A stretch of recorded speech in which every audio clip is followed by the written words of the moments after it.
Bom dia, eu estou enviando essa mensagem para Carla Zambelli.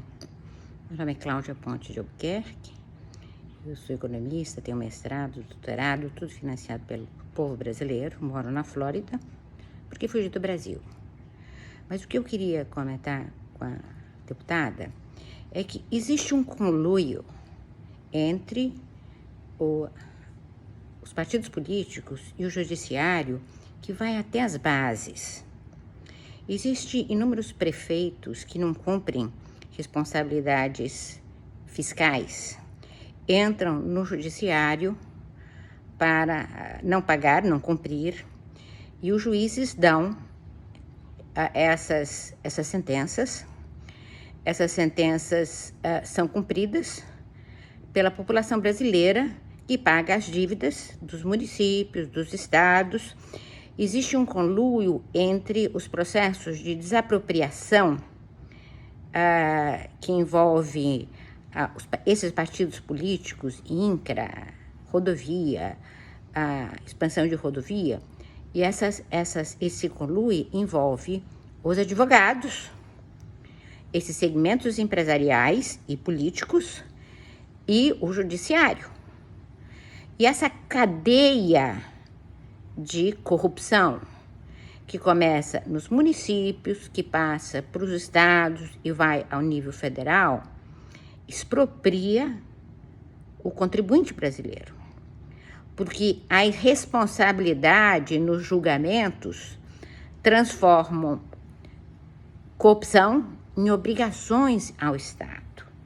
E o Estado paga, ou seja, o contribuinte paga a corrupção institucionalizada pelo judiciário.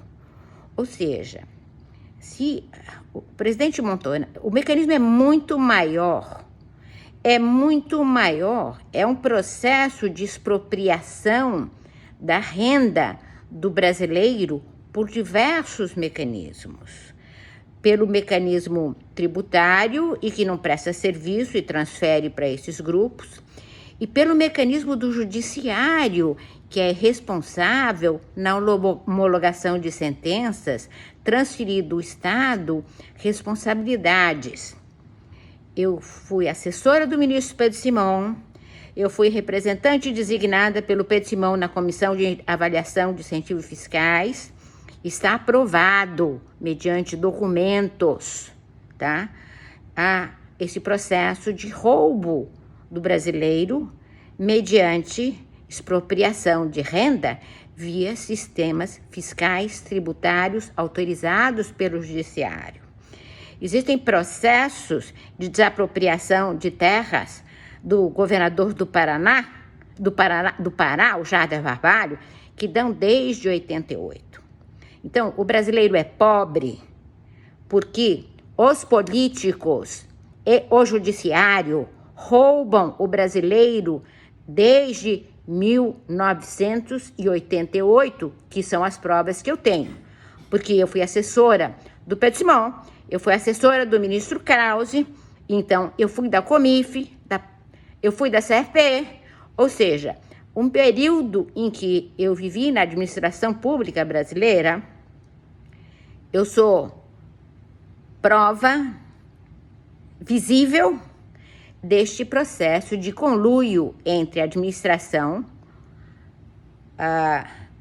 pública gerida pelos gestores definidos pelos partidos políticos, sancionando uma corrupção via judiciário, pago pelo contribuinte brasileiro. Então, se o Bolsonaro pensa que ele vai vencer, não vai vencer, ele não vai vencer. Esse mecanismo é muito maior do que os 120 milhões de brasileiros. Isso, a quantidade de dinheiro que transita por debaixo do pano e que não paga imposto, que é autorizada pelo judiciário, é imensa, é imensa. Você não tem ideia. Meu marido continua trabalhando na Secretaria do Tesouro. Verifique fundo de participações da Secretaria do Tesouro. Esse país é uma esculhambação. O roubo começa lá embaixo, na Câmara de Vereadores, passa pelas prefeituras, pelos estados e chega ao Supremo. Então, como é que vai se limpar tudo isso? O povo é pobre, porque existe esse conluio entre os políticos e o judiciário. E esse conluio vai continuar sendo mantido, porque eles estão, sei quantos milhares de anos, ganhando esse dinheiro à custa do controle desse poder político e administração desse mecanismo.